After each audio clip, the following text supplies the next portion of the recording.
you realize that the tax code was made for entrepreneurs and business owners, it wasn't made for employees, then you start to look at life completely different. Like even me and Troy, we went to Mexico a few months ago with our families, and it's a company retreat.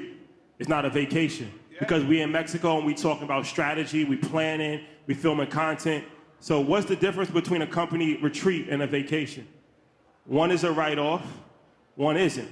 So it's when you want to go to Miami, right? Instead of just going to Miami, putting it on your credit card and spending a bunch of money, why don't you actually have a company? Why don't you actually have some employees, your friends? Why don't you go?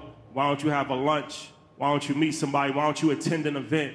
Now that actually becomes a company retreat.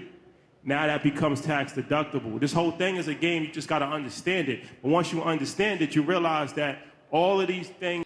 So, I'm sorry, I think he was getting somewhere or was making a very good point, but I would be very cautious doing things like this because you could easily get in trouble with the IRS.